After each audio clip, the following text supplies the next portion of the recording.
ابتدا ہے رب جلیل کے اس بابرکت نام سے، ابتدا ہے رب جلیل کے اس بابرکت نام سے جو لوگوں کے دلوں میں بید بہتر جانتا ہے۔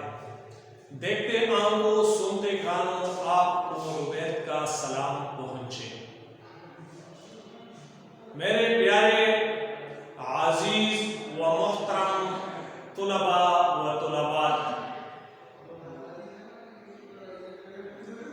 میں آج الازہر ایجوکیشنل انسٹیٹیوٹ پانڈ سے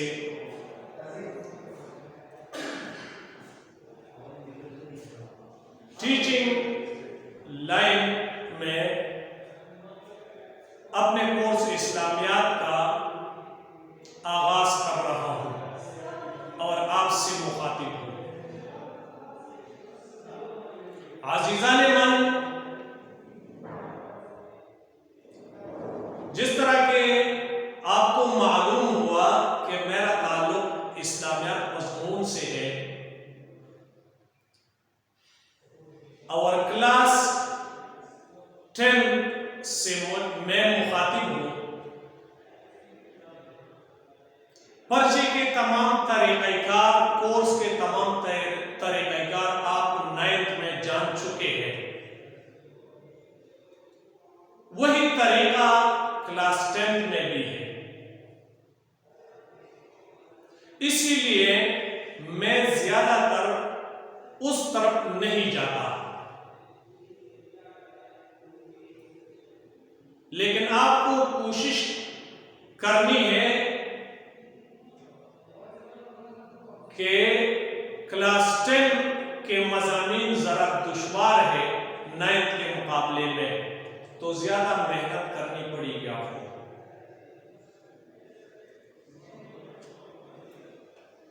میں آتا ہوں اب کورس کی جانب۔ مضمون اسلامیات لازمی، لیکچر نمبر 1، کلاس 10۔ موضوع درس ہے، عنوان ہے سورہ الاحزاب۔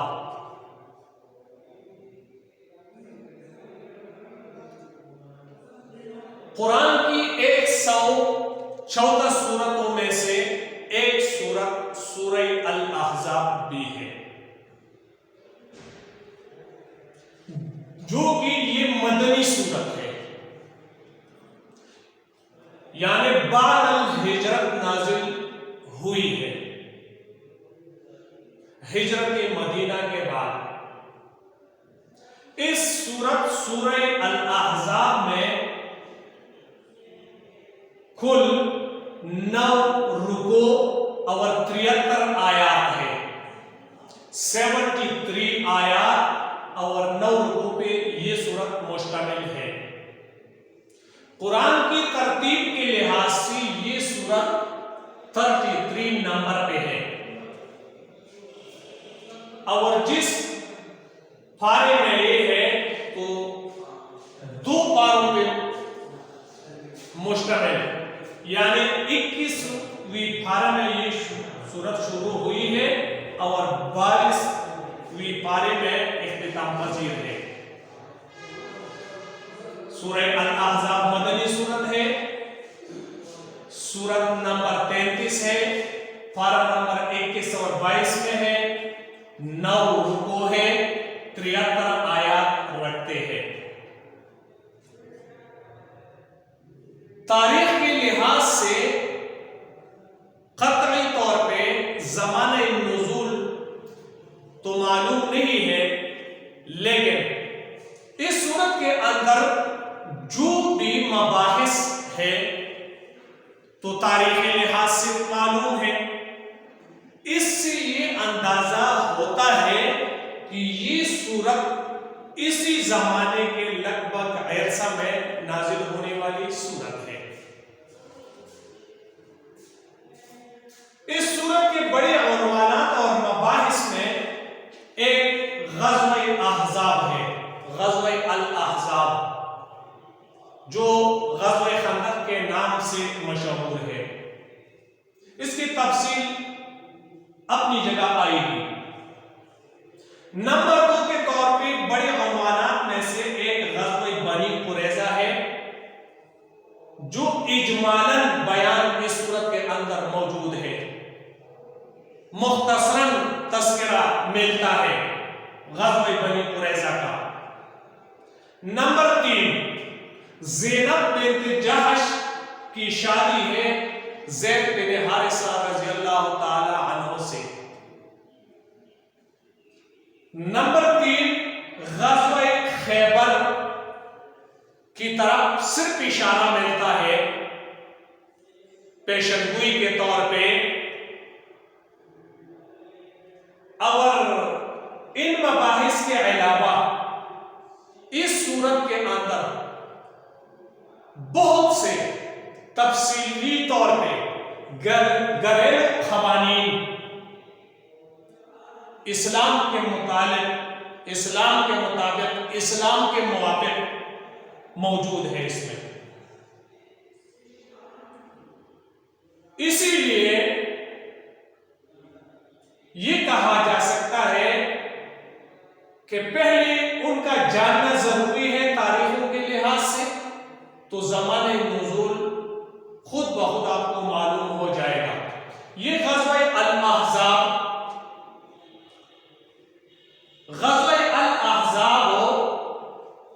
یہ ہوا ہے شوال 5 ہجری میں، شوال 5 ہجری میں غزوہ احزاب ہوا۔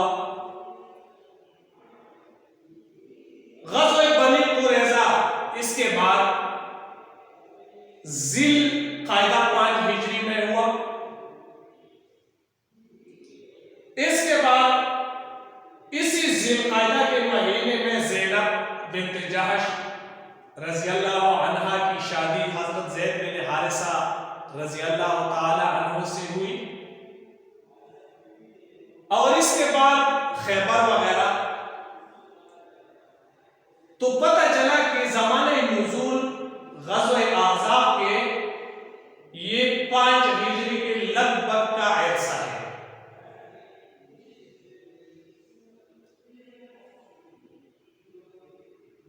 اب ہم آتے ہیں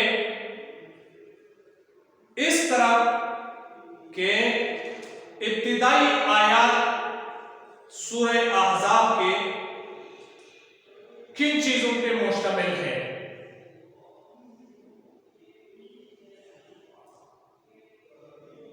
غزوہ الاحزاب کی تفصیل بعد میں آ رہا ہے، لیکن ابتدائی آیاتوں میں جن باتوں کی طرف اشارے ملتے ہیں تو تاریخ کے لحاظ سے وہ یہ ہے کہ غزوہ احد کے بعد، غزوہ احد کے بعد بعض منافقین اور کفار حضور صلی اللہ علیہ وسلم کے ہاں آئے، حضور صلی اللہ علیہ وسلم کو بتایا کہ اسی طرح کرو، یہ بات اسی طرح کرو، یہ کام اسی طرح کرو، ہمارے لات منات اور عزا کی برائی بیان نہ کرو، ہم تمہارے ساتھ مصلحت کریں گے، کچھ آپ ہمارے مانیں گے، کچھ ہم آپ کے مانیں گے۔ ان لوگوں میں خصوصاً ابو جہل، عمرو بن ہشام، ابو سفیان، چونکہ عمرو ابن ہشام، ابو جہل تو پہلے بدر میں مر چکے تھے، لیکن خصوصی طور پہ ابو سفیان اس کام میں پیش تھا، اور مدینہ منورہ میں یہ جو منافقین کا سردار تھا عبداللہ بن ابی رئیس المنافقین، وہ آئے تھے اور حضور صلی اللہ علیہ وسلم کو مشورے دیتے تھے۔ تو اللہ تعالیٰ نے سورہ احزاب کے ان ابتدائی آیاتوں میں حضور صلی اللہ علیہ وسلم کو ان کی باتوں کے اطاعت نہ کرنے، اللہ اور اس کے رسول کے اطاعت کرنے، اللہ تعالیٰ کی طرف سے جو وحی بھیجی جاتی ہے اس کے اطاعت کے بارے میں بتایا۔ کتاب کی طرف آپ توجہ کریں، صفحہ نمبر 57 یعنی 57 ہے، الجزء الاول من حج القرآن الکریم ہے، سورہ الاحزاب درس اول آیات 1 شروع ہو رہا ہے۔ اللہ تعالیٰ فرماتا ہے، اعوذ باللہ من الشیطان الرجیم، بسم اللہ الرحمن الرحیم، یا ایھا النبی اتق اللہ ولا تطع الکافرین والمنافقین۔ اے نبی صلی اللہ علیہ وسلم، یا ایھا النبی، اے نبی صلی اللہ علیہ وسلم، الف لام ہے النبیوں میں جو کہ خاص صیغت کی طرف اشارہ ہے، محمد عربی صلی اللہ علیہ وسلم مراد ہی ہے۔ یا ایھا النبی، اے نبی صلی اللہ علیہ وسلم، اتق اللہ، اللہ سے ڈرتے رہنا۔ کسی اور سے نہیں ڈرتے رہنا، ڈر اگر چاہیے تو اللہ سے ہونی چاہیے۔ اسی لیے خصوصی طور پہ اللہ تعالیٰ اپنے پیغمبر صلی اللہ علیہ وسلم کو بتا رہا ہے، یا ایھا النبی، اے نبی صلی اللہ علیہ وسلم۔ اللہ قدر اور احترام کیا کرتا ہے، اس لیے نام سے نہیں پکارتا پیغمبر کو۔ جہاں بھی ضرورت ہے تو اللہ تعالیٰ نے ان کا نام لیا ہے، جہاں بھی ضرورت نہیں ہے تو اللہ تعالیٰ نبی رسول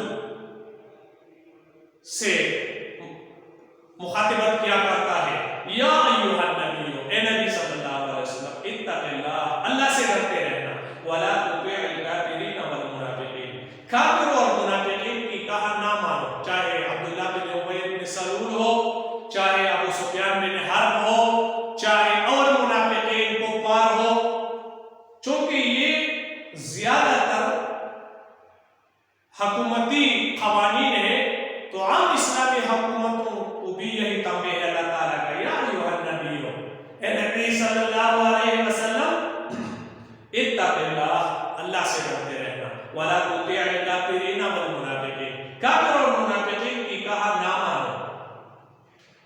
کافر تو لفظ عام ہے، جو کفر کیا کرتے ہیں، جو لوازمات ایمان ہے ان سے منکر کافر ہی کہا جاتا ہے، جو کہ اسلام کے عقائد کہ بنیاد اس پہ مبنی ہے۔